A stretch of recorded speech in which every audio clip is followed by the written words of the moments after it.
लखीमपुर हिंसा के आरोपी आशीष मिश्रा को क्राइम ब्रांच ने दिया पेश होने का समन। घर पर चस्पा हुआ नोटिस। हिंसा पर यूपी सरकार से किसने मांगी रिपोर्ट।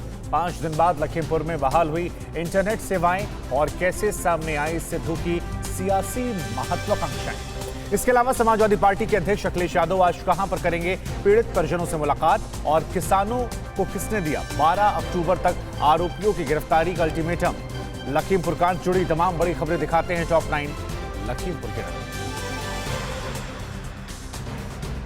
उत्तर प्रदेश के लखीमपुर खीरी में रविवार को हुई हिंसा के मामले में पुलिस ने जांच तेज कर दी है। मामले में आरोपी गृह राज्य मंत्री अजय मिश्रा के बेटे आशीष मिश्रा को पेश होने के लिए पुलिस ने आज सुबह 10 बजे तक का समय दिया है। इसे लेकर उनके घर पर नोटिस भी चस्पा कर दिया गया है। आईजी लक्ष्मी सिंह ने भी हिंसा मामले में 2 लोगों के बयान को दर्ज करने की पुष्टि की है। लखीमपुर खीरी के तिकुनिया कांड में पूछताछ के बाद आशीष पांडे और लवकुश को गिरफ्तार कर लिया गया है। घटना में नामजद आशीष मिश्रा के साथ 6 अन्य आरोपियों के भी नाम सामने आए थे। 7 आरोपियों में से 3 की मौत हो चुकी है। घटनास्थल से पुलिस ने 2 मिस हुए 315 बोर के कारतूस भी बरामद किए हैं। लखीमपुर खीरी हिंसा मामले में सुप्रीम कोर्ट ने आज उत्तर प्रदेश सरकार से मामले पर स्टेटस रिपोर्ट मांगी है। कोर्ट ने यूपी सरकार को निर्देश दिया है कि वो एक विस्तृत रिपोर्ट पेश करे जिसमें बताए कि हिंसा में कितने लोगों की मौत हुई, किनके खिलाफ FIR दर्ज की गई और अब तक मामले में कितनी गिरफ्तारियां हुई हैं। कोर्ट आज फिर इस मामले पर सुनवाई करेगा। कांग्रेस महासचिव प्रियंका गांधी ने उत्तर प्रदेश के बहराइच में TV9 भारतवर्ष से खास बातचीत में कहा है कि पिछले 2 सालों से राज्य में लोकतंत्र खत्म हो चुका है। कानून व्यवस्था का यहाँ कोई नामो निशान नहीं है। उन्होंने राज्य सरकार से सवाल किया है कि टीवी पर दिखने वाला लखीमपुर हिंसा का आरोपी आशीष मिश्रा आखिर कहाँ है। मुझे किस आरोप में गिरफ्तार किया गया, कोई भी मुझे नहीं बता रहा है। गुरुवार को दिन भर चले बवाल के बाद नवजोत सिंह सिद्धू और सहारनपुर प्रशासन के बीच समझौता हो गया। कल देर शाम को प्रशासन ने उन्हें लखीमपुर खीरी जाने की इजाजत दे दी। सिद्धू समेत पंजाब के कैबिनेट मंत्री, विधायक और 25 कांग्रेस नेताओं का डेलीगेशन लखीमपुर खीरी पहुंचकर पीड़ित किसान परिवारों से मुलाकात करेगा। पंजाब कांग्रेस अध्यक्ष नवजोत सिंह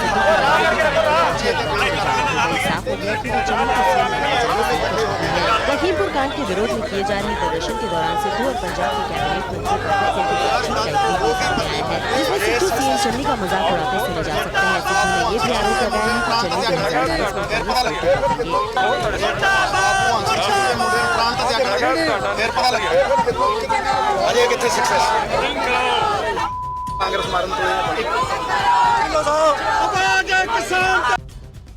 एसपी अध्यक्ष और पूर्व CM अखिलेश यादव आज बहराइच का दौरा करेंगे। अखिलेश दोपहर करीब 1 बजे नानपारा में दलजीत सिंह और 2 बजे के करीब गुरविंदर सिंह के परिवार से मुलाकात करेंगे। उनके दौरे के मद्देनजर पुलिस प्रशासन अलर्ट हो गया है। इससे पहले गुरुवार को अखिलेश यादव लखीमपुर में पीड़ित परिवारों से मुलाकात कर चुके हैं। शिरोमणि अकाली दल का 5 सदस्यीय प्रतिनिधिमंडल आज प्रदर्शन के दौरान हिंसा में मारे गए किसानों के परिवारों से मिलने के लिए लखीमपुर पहुंच रहा है। ये डेलीगेशन राज्य सरकार के प्रतिनिधियों से भी मुलाकात करेगा और हिंसा के लिए जिम्मेदार लोगों को तुरंत गिरफ्तार करने की अपील करेगा। डेलीगेशन लखनऊ एयरपोर्ट से सीधे लखीमपुर जाएगा।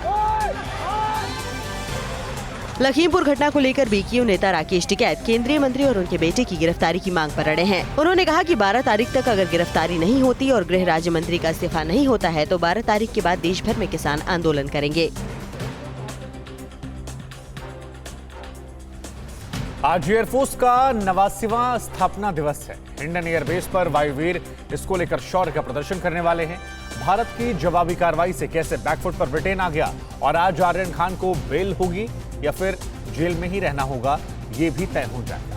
देश की तमाम बड़ी खबरें आपको दिखाते हैं टॉप 9 राष्ट्र में।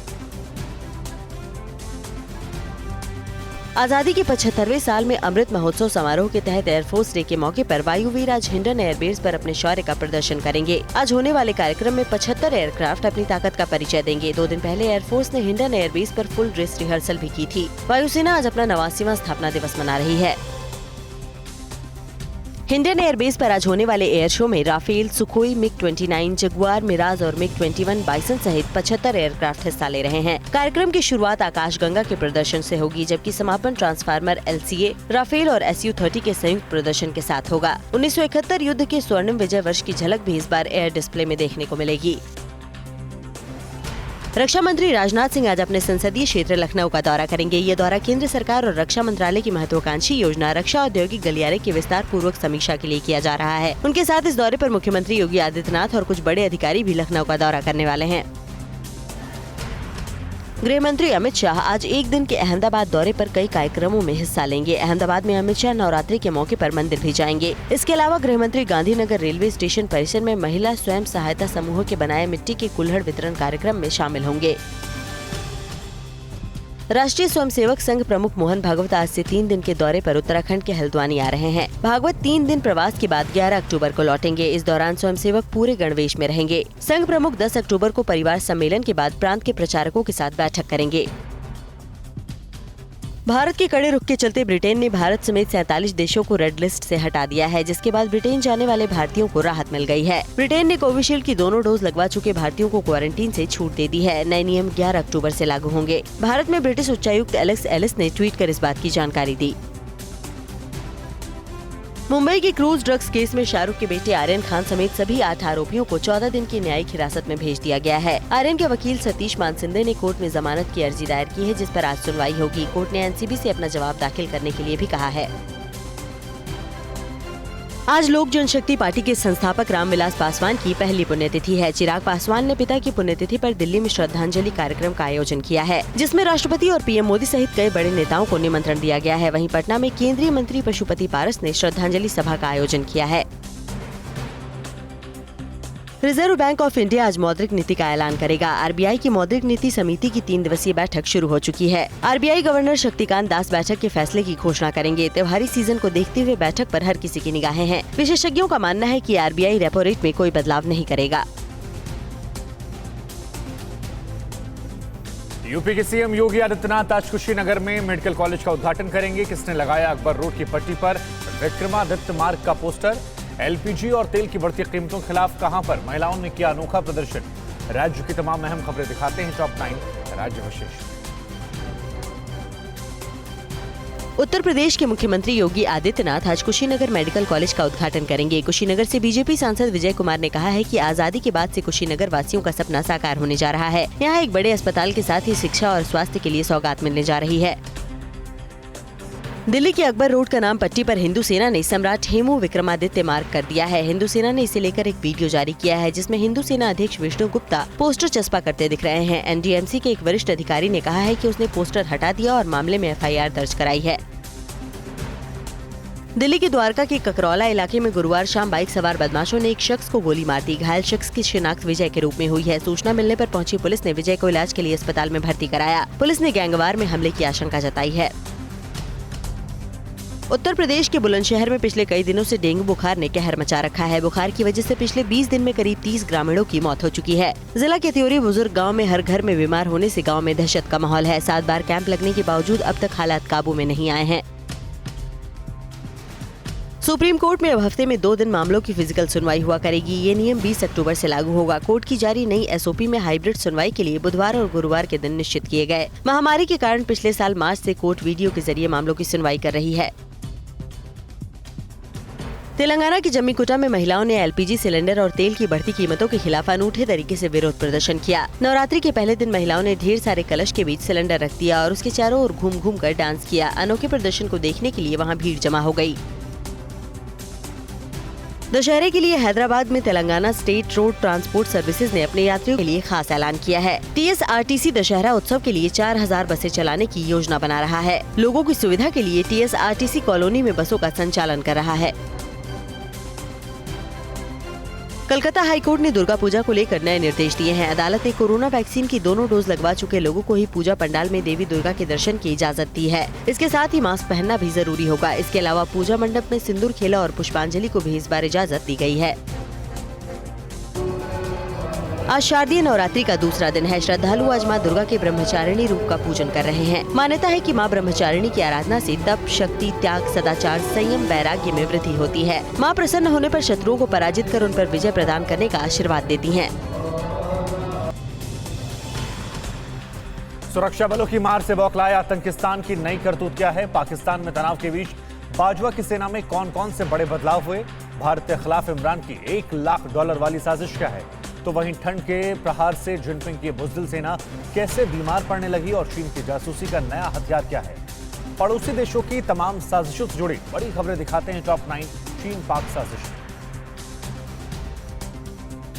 जम्मू कश्मीर में पाकिस्तानी करतूत के खिलाफ सिख संगठनों ने आज घाटी में विरोध प्रदर्शन का ऐलान किया है। कल आतंकियों ने श्रीनगर के सफा कदल इलाके में government boys high secondary school के प्रिंसिपल सुपिंदर कौर और शिक्षक दीपक चंद की गोली मारकर हत्या कर दी थी। जम्मू कश्मीर में 3 दिन के अंदर आतंकियों ने 5 निर्दोष नागरिकों की हत्या कर दी है। आईजी विजय कुमार ने बताया कि साल 2021 में अब तक कश्मीर में कुल 28 नागरिक मारे गए हैं। इनमें से 5 स्थानीय हिंदू और सिख समुदाय के हैं और 2 व्यक्ति गैर स्थानीय हिंदू मजदूर हैं। जम्मू कश्मीर के अनंतनाग में सुरक्षा नाके पर सीआरपीएफ की चेकिंग पार्टी की फायरिंग में एक संदिग्ध की मौत हो गई। एक अन्य भागने में कामयाब रहा। आईजी विजय कुमार ने बताया कि सीआरपीएफ के जवानों ने मोंगल ब्रिज पर बिना नंबर प्लेट वाली एक संदिग्ध स्कॉर्पियो गाड़ी रोकने की कोशिश की, लेकिन उसने नहीं रोकी और भागने लगा। इसके बाद सीआरपीएफ ने फायरिंग की।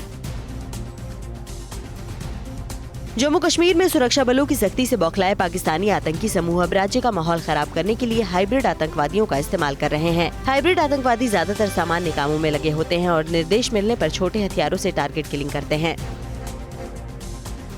भारत और अफगानिस्तान सीमा पर बढ़ते तनाव के बीच पाक सेना में शीर्ष स्तर पर कई तबादले हुए हैं। इनमें सबसे अहम नियुक्ति पाकिस्तानी खुफिया एजेंसी ISI के नए डायरेक्टर जनरल की है। लेफ्टिनेंट जनरल नदीम अंजुम को ISI चीफ बनाया गया है, जबकि अब तक इस पद पर काबिज लेफ्टिनेंट जनरल फैज हामिद को पेशावर कोर कमांडर के रूप में तैनात किया गया है। दाने दाने के लिए मोहताज पाकिस्तान अपनी छवि चमकाने के लिए विदेशों में लाखों डॉलर खर्च करने को तैयार है। सूत्रों के मुताबिक पाकिस्तान ने बांग्लादेश के कुछ न्यूज चैनलों की लिस्ट तैयार की है, जिसके जरिए वहां इमरान खान की छवि और उनके धार्मिक एजेंडे को पहुंचाने की कोशिश की जा रही है। इमरान सरकार ने पहले 6 महीने के लिए 1 लाख डॉलर का बजट रखा है। भारत के खिलाफ लगातार साजिश में लगे जिनपिंग के सैनिक पूर्वी लद्दाख में भीषण बीमारियों से तड़प रहे हैं। इसी बीमारी की चपेट में आने से PLA के सबसे बड़े पश्चिमी थिएटर कमांड के कमांडर झांग जुडोंग की मौत हो गई है। LAC पर चीन के 50,000 सैनिक तैनात हैं, जो भीषण ठंड और ऑक्सीजन की कमी से जूझ रहे हैं। उन्हें सबसे ज्यादा पेट से जुड़ी बीमारियां हो रही हैं। फेसबुक की पूर्व कर्मचारी और विसल ब्लोअर फ्रांसिस हॉगेन ने चीन और ईरान पर बड़ा खुलासा किया है। हॉगेन ने अमेरिकी कांग्रेस में कहा कि चीन और ईरान दुश्मनों से जुड़ी जानकारी जुटाने के लिए फेसबुक का इस्तेमाल करते हैं, लेकिन फेसबुक के पास जासूसी के खिलाफ काम करने वाली टीम की कमी है। यह अमेरिका की सुरक्षा के लिए एक बड़ा खतरा है। चीन अपने दगाबाज दोस्त पाकिस्तान को अधिक पेलोड क्षमता वाले ड्रोन दे रहा है। वो आतंकियों को इसकी ट्रेनिंग भी दे रहा है। चीन ने पाकिस्तान को 15 से 20 किलो पेलोड वाले ड्रोन दिए हैं, जो 20 घंटे तक हवा में रह सकते हैं और 20 से 25 किलोमीटर दूर तक उड़ान भर सकते हैं। खबर ये भी है कि चीन ने पाकिस्तान को अमेरिका में इस्तेमाल होने वाले 6 ड्रोन भी दिए हैं। अमेरिकी न्यूक्लियर सबमरीन को हुए नुकसान से क्यों बढ़ी बाइडेन की चिंता? ईरान अमेरिकी टकराव की ताजा गवाह कौन है?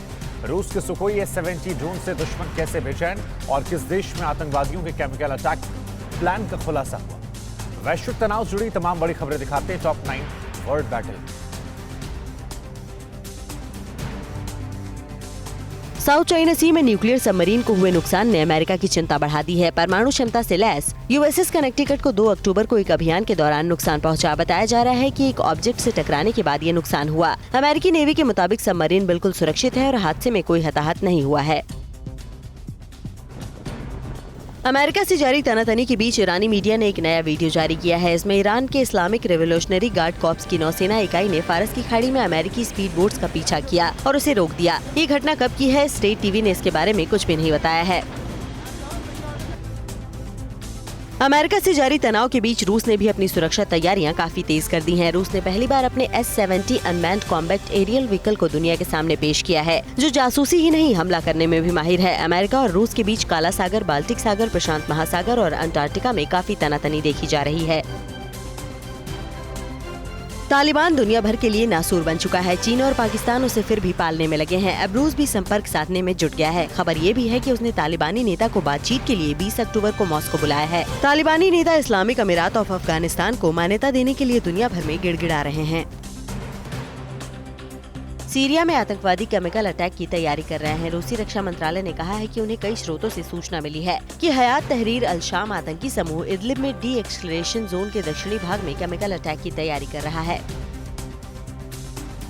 चीन अपनी चालबाजी के खिलाफ अमेरिकी विरोध से परेशान है। अमेरिकी राष्ट्रीय सुरक्षा सलाहकार जेक सुल्लिवन के साथ चीनी शीर्ष राजनयिक यांग जीएची ने बैठक की। इस दौरान उसने वाशिंगटन से ताइवान, हांगकांग, शिनजियांग समेत बीजिंग के आंतरिक मामलों में हस्तक्षेप नहीं करने का आह्वान किया।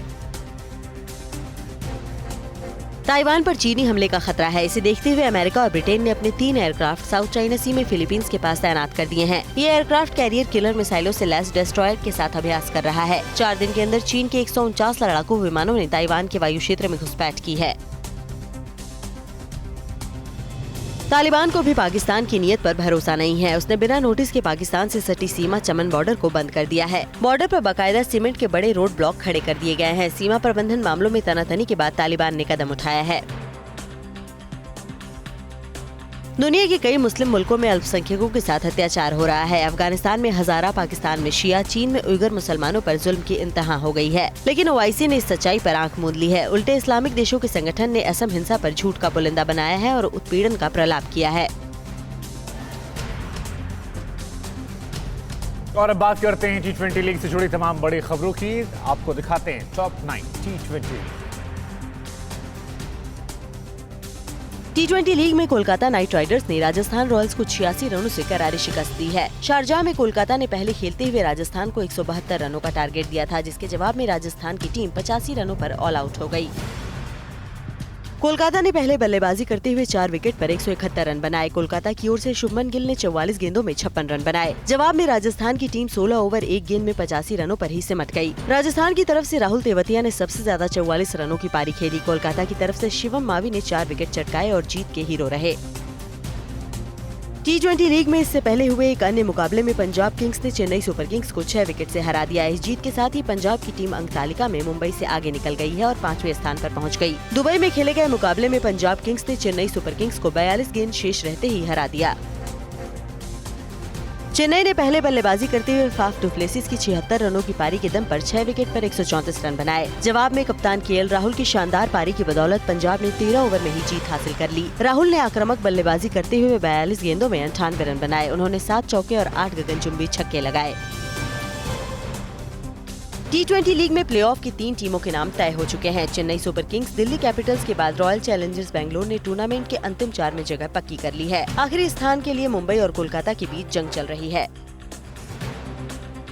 राजस्थान रॉयल्स के खिलाफ बड़ी जीत के साथ ही कोलकाता की टीम प्लेऑफ में जगह बनाने के बेहद करीब पहुंच गई है। वहीं 5 बार की चैंपियन मुंबई का प्लेऑफ का रास्ता नामुमकिन जैसा हो गया है। टीम को अगर चौथा स्थान हासिल करना है तो आज के मुकाबले में मुंबई इंडियंस को सनराइजर्स हैदराबाद के खिलाफ T20 लीग के इतिहास की सबसे बड़ी जीत दर्ज करनी होगी। T20 लीग में आज दिल्ली कैपिटल्स और रॉयल चैलेंजर्स बेंगलुरु के बीच भी मुकाबला है। प्लेऑफ में जगह बना चुकी बेंगलुरु की टीम दिल्ली को हराकर अगले दौर में पूरे आत्मविश्वास के साथ उतरना चाहेगी। दिल्ली के 13 मैचों में से 20 अंक है और अंक तालिका में सबसे ऊपर है। विराट कोहली की अगुवाई वाली आरसीबी के 13 मैचों में 16 अंक हैं। सनराइजर्स हैदराबाद के हाथों बुधवार को मिली हार के बाद आरसीबी का अंक तालिका में दूसरे स्थान पर पहुंचना कठिन हो गया है। दिल्ली की टीम की कमान ऋषभ पंत के हाथों में है। दिल्ली कैपिटल्स के 13 मैचों में 20 अंक हैं और वह अंक तालिका में सबसे पहले नंबर पर है। दूसरे नंबर पर चेन्नई सुपर किंग्स है, जिसके 14 मैचों में 18 अंक हैं। रॉयल चैलेंजर्स बेंगलुरु तीसरे नंबर पर और कोलकाता नाइट राइडर्स चौथे नंबर पर है। सनराइजर्स हैदराबाद ने 13 मैचों में महज 3 मैच जीते हैं और वह 6 अंकों के साथ अंक तालिका में सबसे निचले पायदान पर है। परवाह देश की, सोमवार से शुक्रवार रात 10 बजे TV9 भारतवर्ष पर।